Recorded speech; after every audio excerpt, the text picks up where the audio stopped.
my stroke, let's see, my hands are all the way back here by my hips, and I'm looking down towards the bottom of the pool. See a nice line all the way through. When Lindsay uses a two-beat kick, she is very aware of her body balance.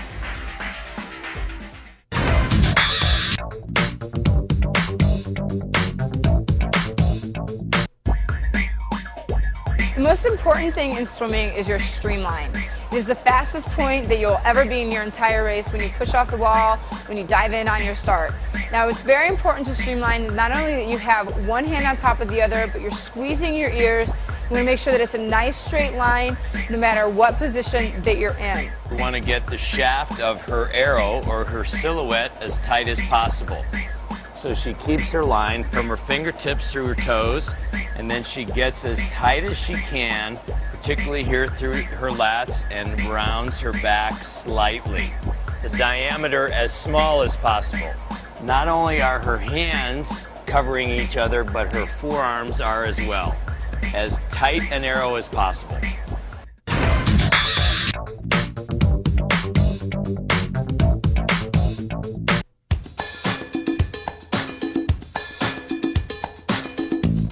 Now we're going to focus on the start. For me, it's not one of my specialties and not one of my strong points, but I'm still working on it and trying to make it better each time I get in the water.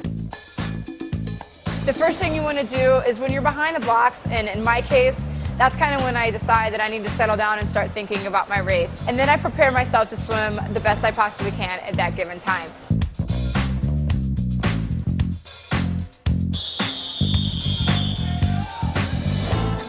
So when I get up on the blocks, I take the deep breath, I'm nice and focused on my race. I position my feet to where they want to be.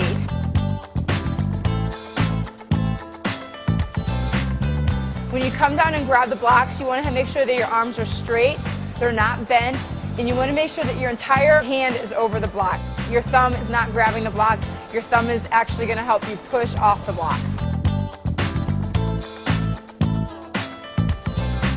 When you're standing on the block, you need to focus on the one point of entry. You know, whether that is a little closer or a little far away, that's where your hands need to enter the water. If you have a tendency like me to lift your head, if you find that point of entry, you won't overextend your head and you won't lift your head too high out of the water because you'll always be looking at that point of entry. As I get ready to go in, I've already found my spot that I'm going to enter the water in. I take a quick peek, my head goes right back in the streamline, and my whole body goes in the same hole.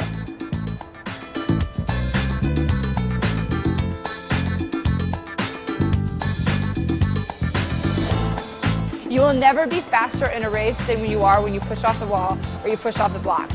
So you want to make sure that one hand is on top of the other and you're going in a nice streamlined position.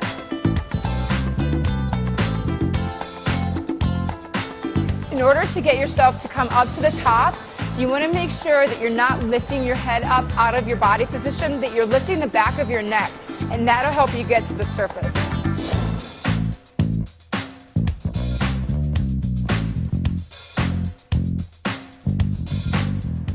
As I start my kick to the surface, I don't lift my head. My head is still in line with my body. I don't lift my head at all throughout my entire kick underwater.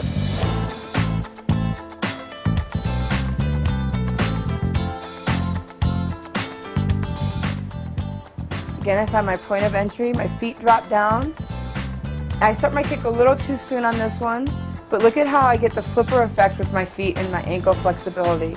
This is going to get me to the top of the water a lot sooner and be able to start my stroke a lot quicker.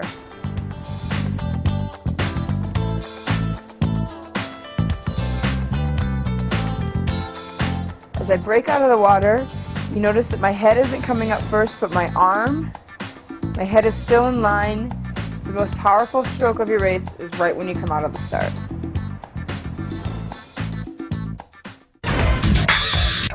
Benko turning at the 250 in front. Next, we're going to work on turns, which is also another extremely important part of your race. If you're a sprinter, you only get one turn, you better make it good. If you're a distance swimmer and you get 12 turns, you better make them good.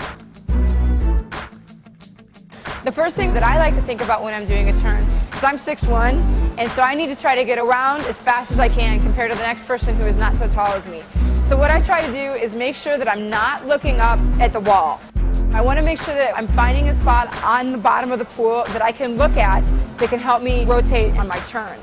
If I'm looking up and I'm coming out of body position, it's only going to make me slower. I don't want to breathe into the turns because then that throws off my body position and I'm not diving my head down and tucking my chin into my chest, which is going to make me rotate and going to make my hips come over faster.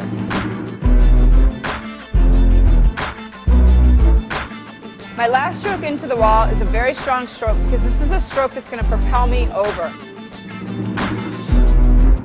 I want to make sure that my heels are as close to my bottom as they can be because the more closed I am, the faster the turn is going to be. When I push off the wall, I'm again streamlined in a nice tight position and I'm pushing off on my back and then I rotate to my stomach. This way I'm not turning on the wall because that just takes up more time. When you push off, you're pushing off on your back and then rotating to your side. You want to take your first stroke with the hand of the hip that is closest to the bottom of the pool. That way I can rotate from side to side quicker and I'm not getting stuck underneath the water. When you push off the wall, again, it's the fastest point that you'll ever be in your race. You want to make sure that you're doing everything you possibly can to get the most out of that point.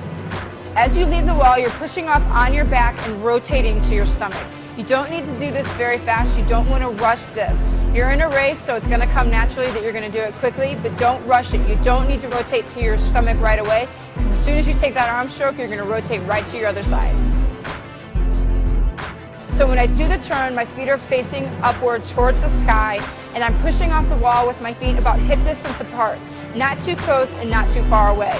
Like going up for a basketball rebound, your feet are going to be hip distance apart because that's going to be the most power that you're going to get. You're not going to go up with your feet close together, and you're not going to go up for a rebound when they're really wide apart. So try to think of it as, you're going for a rebound in basketball, and you're really trying to get as much power as you can possibly get. This is a teaching progression of freestyle turns. We start off with a mid-pool somersault. You lay flat and look at how my body is in its flat position. My head is looking down because I never lift my head into my turn. And as I flip, I'm bringing my knees as close as I can to my chest and flipping myself around. It's just like doing a somersault in the pool. Here we go again. I'm nice and flat, using my arms to help rotate me around. If you notice, my ankles are really close to my Speedo and my knees are really close to my chin. She uses her hands to get her hips over quickly. She sculls with her hands back. The next part of the progression is where you just do a foot turn right before you get to the wall. So you're doing the same thing that you did in the mid-pool, but you're actually stroking in and stopping right before you get to the wall. Look at the stroke with nice high elbows. Take my final breath and then I don't breathe into the wall. Do the same thing, but I'm getting a feel for where the wall is. The next part of the progression is the same thing, but your feet actually land on the wall. So you get a feel of where you should actually place your feet. Now she's going to put her feet on the wall, but not jump.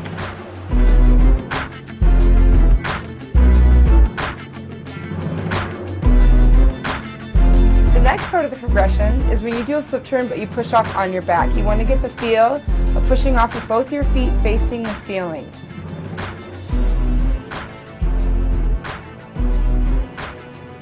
Nice and tight and streamlined, even though I'm on my back.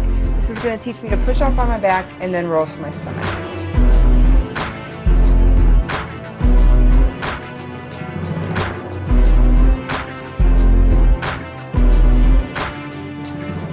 Here we're going to show the whole turn. And now how I roll to my side, nice and tight and streamlined. You want to make sure when you do your turn, you place your feet hip distance apart with your toes facing the ceiling. It gives you a better push off, it gives you a stronger push off to make sure that your velocity is the strongest at this point of your race.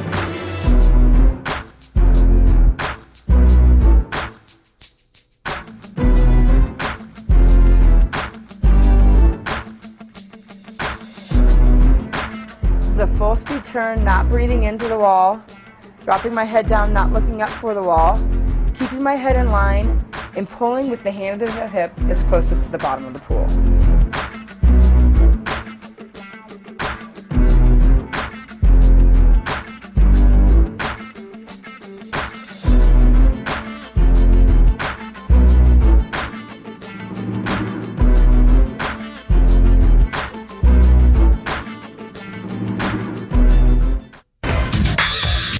And this is a very confident performance by Benko.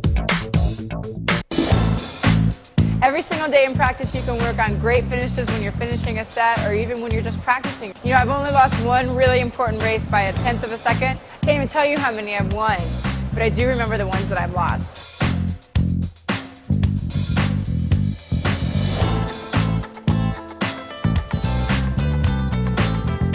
You want to make sure that you're not finishing like this with your head looking at the wall.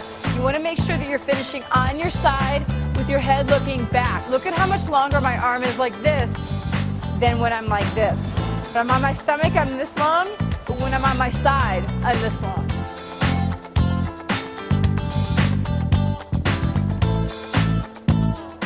If you look, I take my last breath before the flags. I'm not breathing into the wall. I'm turning on my side, and my head goes to my shoulder.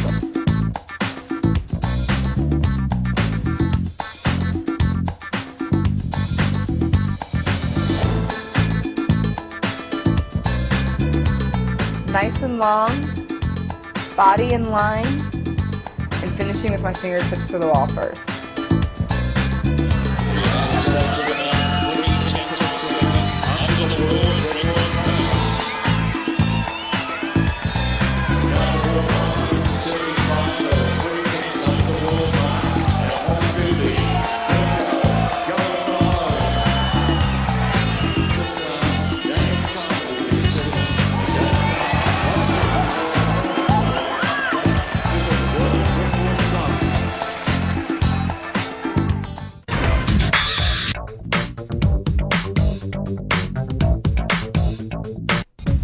I want to talk to you guys about the importance of strength and flexibility. Every day before practice, no matter what practice we're getting ready to do, we always do the same stretching routine for each practice. Since I've been at USC for the past 9 years, my flexibility has gotten much, much better, and I feel like that's helped my swimming ability. These are a few stretches that we do every morning and every afternoon before we get in the water. You know, just light stretches, but making sure that we're warming up our shoulders, warming up our hips and our legs, and our ankles especially, just something that we've worked on a lot in the past couple of years that I feel like has made me a much better swimmer. As a swimmer, you especially want to make sure that you stretch out your shoulders. These are a few shoulder exercises that we do every day before we get in the water.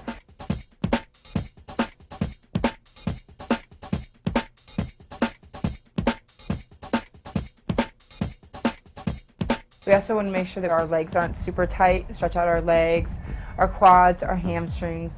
Make sure that we're really getting the most out of every stretch. And make sure you're holding the stretch and you're not bouncing when you stretch. Very important. I think stretching helps prevent injuries and helps make you a better swimmer.